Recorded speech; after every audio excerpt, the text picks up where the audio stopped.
Have you ever helped someone and they never said thank you? Have you ever given everything to people and they asked for more? Have you ever been so kind, so generous, so good that people started using you? There's a painful truth that kind people learn too late. Being good doesn't always protect you. Sometimes it destroys you. You say yes when you want to say no. You help when you're exhausted. You give until there's nothing left. And people, they don't respect your kindness. They exploit it. And the worst part, when you finally say no, when you finally set boundaries, they call you selfish, cold, mean. But what if I told you that being kind without being strategic is the most dangerous trap you can fall into? Today, I want to tell you a story about a man who was too kind, a man who gave everything until he had nothing left, and how he learned the shocking truth about goodness. If you've ever felt used, drained, or taken for granted, this story is for you. Once upon a time in a quiet village, there lived a man named Thomas. Thomas was the kindest man in the village. He had a warm smile, a helping hand, and a heart that never said no. If someone needed help, Thomas was there. If someone needed money, Thomas gave it. If someone needed time, Thomas spent hours listening. Everyone loved Thomas, or so he thought. Thomas is such a good man, they would say, always ready to help, always so generous. Thomas felt proud. He believed his kindness made him valuable. He believed his goodness kept him safe. But deep inside, something felt wrong. He felt tired, drained, empty. Every night he would collapse into bed exhausted, wondering, why do I feel so weak? One morning, Thomas's neighbor, Mr. Harrison, knocked on his door. "Thomas, I need help fixing my roof. Can you come today?" Thomas had planned to rest. His back ached from helping 3 other neighbors that week, but he looked at Mr. Harrison's face, and he couldn't say no. He spent the entire day on Mr. Harrison's roof under the burning sun. His hands blistered, his body screamed for rest. When he finished, Mr. Harrison said, "Good job, Thomas. Same time next week. I need the fence fixed too." "No thank you." No offer to help Thomas in return. Just another request. That night, Thomas lay in bed staring at the ceiling. His body ached, but his heart ached more. "Why don't they appreciate what I do?" he whispered. "Why do they keep asking for more?" Days later, Thomas's friend Robert asked to borrow money. "Just 50 coins, Robert said. "I'll pay you back next month, I promise." Thomas had lent him money before 3 times, and Robert never paid him back. But Thomas gave him the money again. 2 months passed. Robert didn't mention the money.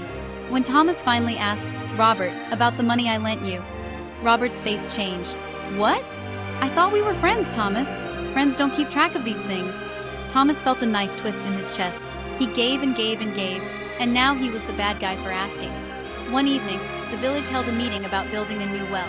When they discussed who would do the work, everyone turned to Thomas. "Thomas will do it," someone said. "He's always willing to help." Everyone nodded. The decision was made. Thomas would build the well alone. No one asked him. They just expected it. Thomas sat there silent, his heart heavy. He realized something painful. His kindness had become his prison. People didn't respect him. They used him. That night, an old merchant passed through the village. He saw Thomas sitting alone by the river looking broken. The merchant sat beside him and said, "You look like a man who gives everything and receives nothing." Thomas looked up, surprised. "How did you know?" The merchant smiled sadly. "Because I see it in your eyes. You think being good means saying yes to everyone. But tell me, how do you feel? Exhausted? Empty? Used?" The merchant nodded. "That's because you've been giving without wisdom. Kindness without strategy is not kindness. It's self-destruction." Thomas frowned. "But isn't helping people the right thing to do?" "Yes," said the merchant. "But not all people deserve your help. Not all requests deserve your yes. When you help everyone, your help becomes worthless. When you're always available, people stop valuing your time. When you never say no, people stop respecting your yes." Thomas felt something crack open inside him. "So, what should I do?" The merchant looked him in the eyes. "Be kind, but be strategic. Help, but choose who. Give, but protect yourself. Your goodness is a gift. Don't waste it on people who don't appreciate it." The next morning, Mr. Harrison knocked on Thomas's door again. Thomas, ready to fix my fence today? Thomas took a deep breath. For the first time in his life, he said, "No." Mr. Harrison blinked, shocked. "What? But you promised." "I'm tired," Thomas replied calmly. "My body needs rest. You'll have to find someone else."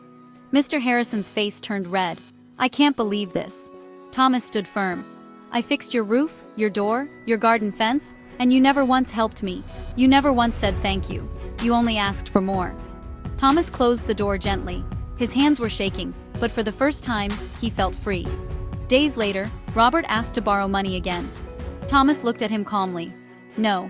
Robert's eyes widened. "What? Come on, Thomas. You borrowed from me 3 times. You never paid me back. You even made me feel guilty for asking. I won't lend you money again." Robert's face twisted with anger. "You've changed, Thomas. You're not the kind person you used to be." Thomas smiled slightly. "You're right. I've changed. I'm no longer kind to people who don't respect my kindness." And Thomas, he felt lighter than he had in years. At the next village meeting, Thomas stood up. "I've helped this village for years," he said, his voice steady. "I've built, fixed, and given without asking for anything in return. But from now on, things will change." The villagers stared, shocked. "I will help, but not alone. I will give my time, but it must be respected. I will be kind, but only to those who value kindness." Some villagers looked ashamed, others looked angry. But Thomas didn't care anymore. He had learned the truth. Being good doesn't mean being weak. It means being wise. Weeks passed. Something strange happened. The people who used to take Thomas for granted started treating him differently. Mr. Harrison nodded respectfully when he saw Thomas. Robert greeted him politely from a distance. And the villagers, they still asked for help, but now they offered something in return. Money, labor, gratitude. One day, a young farmer named Daniel approached Thomas. "Thomas, I heard you're good at building. I need help with my barn, but I'll pay you, and I'll help you with anything you need." Thomas looked at Daniel and saw something rare: respect. "All right," Thomas said with a smile. "Let's work together." And for the first time in years, Thomas felt like his kindness was valued. Months later, the old merchant returned. He found Thomas by the river. But this time, Thomas looked different. Stronger, peaceful. "You've changed," said the merchant with a knowing smile. Thomas nodded. "I have. I used to think being good meant giving everything to everyone, but now I know real goodness is strategic. It's about helping the right people at the right time in the right way." The merchant smiled. "And how do you feel now?" Thomas looked at the sky. "I feel free. I'm still kind, but I'm no longer a victim of my own kindness." If you're watching this today and you've been the person who always says yes, the person who always helps, the person who always gives, hear this. Your kindness is not a weakness. But kindness without boundaries will destroy you. Being good doesn't mean being available to everyone. It doesn't mean saying yes when your heart screams no. It doesn't mean sacrificing yourself for people who don't value you. Real kindness is strategic. It protects your energy. It chooses wisely. It gives to those who appreciate, not to those who exploit. Don't feel guilty for saying no. Don't apologize for setting boundaries. Don't let people make you feel selfish for protecting your peace.